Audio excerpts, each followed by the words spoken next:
Victoria Dillard Molina, an Italian postgraduate student enrolled at the Ca' Foscari University in Venice, is taking a break from her coursework on this November day in 2017. She is going to an Armenian monastery that is perched on a small island in the Venetian lagoon. There are many of them. However, as she explores the early 18th century building, she notices a sword in a glass display case. The student in Venice discovered one of the oldest swords ever made. She stressed that she had not actually been to the island monastery to study when she found this mysterious weapon. Dillard Molina told the Live Science website in March 2020 that the trip was enjoyable. She went on to say that this was her first trip to the island, but finding the sword shed would require a long and careful investigation. Along with other items, the sword that had intrigued and alarmed Molina had now been identified as medieval. This indicated that it was most likely centuries old. Yet, the youthful understudy's field of study was the early Bronze Age. Solara Molina's research in her thesis dealt with grave goods, including weapons buried with high-status individuals 1,000 years ago. As she explained to CNN, "I immediately noticed the 17-inch sword and its alleged age." Considering that she had firmly concentrated on imperial burial places in the close to eastern districts of the Aegean Anatolia in the Caucasus, it's nothing unexpected that she could recognize an abnormality in the blade's depiction. Indeed, Dr. Molina had researched the history and development of swords in the ancient Near East, as stated in a press release issued by Cairo University in February 2020. Yes, that was the focus of both her master's thesis and her PhD work. Therefore, it was actually a stroke of luck that someone so knowledgeable had discovered the sword at the monastery, and the sword's actual history would prove to be an intriguing tale. However, the island's name, which translates to Saint Lazarus of the Armenians, begs the question of why there was ever an Armenian Catholic monastery on a small island in the Venetian lagoon in the first place. However, Armenia is 1,700 miles to the east of Venice. Actually, the monastery was once a colony for lepers. That is how the street, since he is the patron saint of lepers, the name Lazarus comes from him. Between the 12th and 16th centuries, the island was used as a leper sanctuary before being abandoned for a while. That returns us to the appearance of an Armenian priest in Venice in 1715. The monk marketer had been forced to leave his homeland due to Turkish invaders' persecution. In addition, he established a convent and a church in the Modon region, which was under Venetian control in 1701. Mecca had to flee once more when hostilities with Venice broke out in Greece. The Turks then destroyed the church Mecca had built in Greece, but in 1715, he and 16 of his monks made it safely to Venice. The Armenian monks received the island of San Lazarus from the Venetians in 1717. Mecca and his followers finally had a new home, albeit on a small island, and the monk got to work building the main monastery building and restoring the abandoned leper chapel to make way for the new Armenian center. The hard-working monks even doubled the size of their island haven by 4. They finally had a safe haven where they could practice their faith and find peace, despite the arduous labor. Mecca was 74 when he passed away in San Lazarus in 1749. But his legacy lives on. Visitors can travel to the island via Venetian waterbus or vaporetto, which is still inhabited by Meccanist monks. The island, which is a treasure trove of Armenian cultural artifacts, is available for guided tours by the monks. In point of fact, Saint Lazarov was visited by best-selling American author Frances Mays, portraying her experience to Smithsonian Magazine in 2015. I followed a bearded Lee monk around the complex with a few others when I reached the tranquil cloister she had written about. Breaking liberated from her aid, she made a move to do some investigating. She came across marble busts of mummies and rose water liquor made by the monks as Mays walked around the monastery. She emphasized, however, that the monastery is best known for its library, which is comprised of glass-fronted cases containing 150,000 volumes and arranged around a room beneath frescoes depicting church elders reading. the British 19th century poet Lord Byron is honored in a room in the monastery. When he lived in Venice in 1816, he made frequent trips to the island monastery. He collaborated with the monks to begin creating an English-Armenian dictionary over the course of the following month. Additionally, he was said to have swum to the island from the city.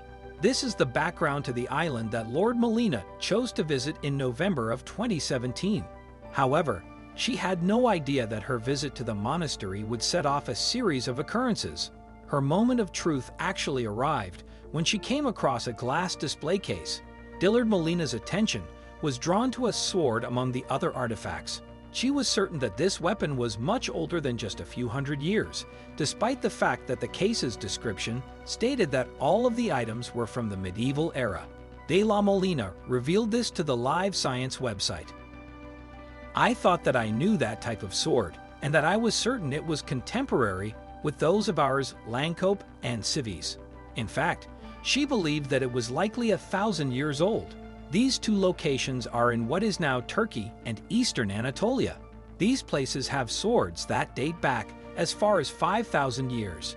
In addition, experts believe they are the world's oldest swords. But was Dillard Molina's hunch correct? After all, her brief sight of the sword in its glass case was all she had to go on. There would need to be a lot of in-depth research if her belief was to be proven correct. That was the next thing she had to do. And she started things off by talking to Professor Elena Rova. Dillard Molina's PhD supervisor was an archaeology professor, and she gave her student permission to investigate the history of this enigmatic sword. This was despite Rova's skepticism regarding the claims made by her students. CNN claims that a picture of the weapon, however, dispelled her doubts. In any case, how did a possible Anatolian ancient weapon end up in an Armenian monastery's museum? Rova even admitted to CNN that even though I had been to the monastery numerous times over the years, I had never noticed the sword. Dillard Molina's realization that the weapon didn't look medieval may have been made even more amazing by this. However, it was time to determine whether her intuition was correct. The first thing the students did was get in touch with the monks on Street Lazarus to find out what they knew about the sword. They were able to inform her that the sword was not listed in their inventory of items as coming from eastern Anatolia. That piece of information neither definitively supported nor refuted Molina's theory in any way, shape, or form. However, Dillard Molina was told something by one of the St. Lazarus monks about how the sword got to the island monastery. Yes, Father Sarah and Fino Jim Merlin perused the records and were able to piece together at least a portion of the muddled Odyssey-like journey of the sword to the island. Subsequent to looking through the chronicles, Jim Merlin found that the sword, alongside an assortment of other archaeological finds, had been given to a priest called Gavin Dalish in him quite a while back. The contributor himself was a conspicuous Armenian called Yerevan Khorasanjan, a structural designer who was a gatherer of workmanship and relics.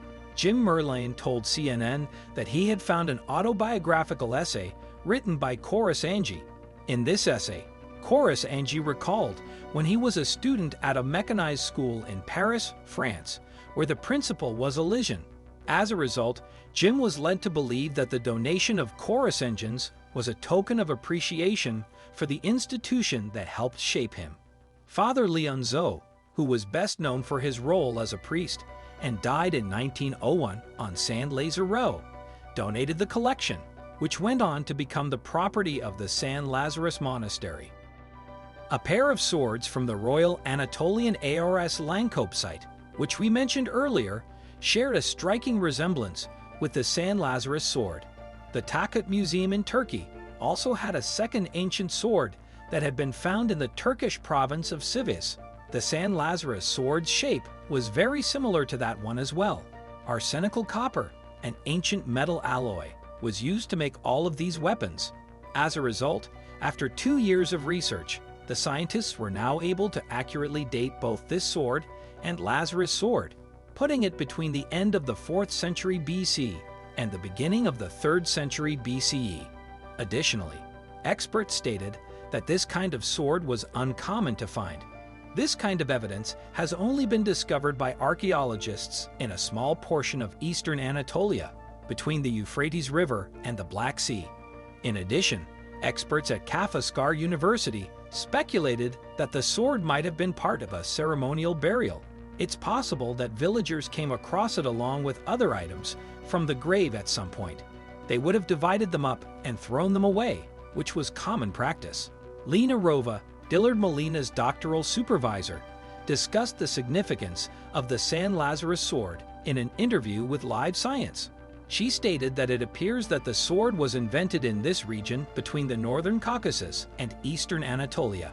Rova continued, saying that local chiefs were buried with a lot of weapons and other valuable items.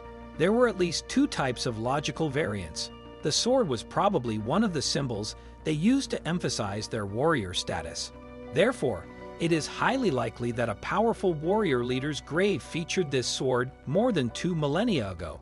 In any case, the sword now has its own exhibit space at the Museum for the San Lazarus Monasteries. Thanks for watching. If you want to see more videos like this, be sure to subscribe and hit that notification bell so you never miss a thing.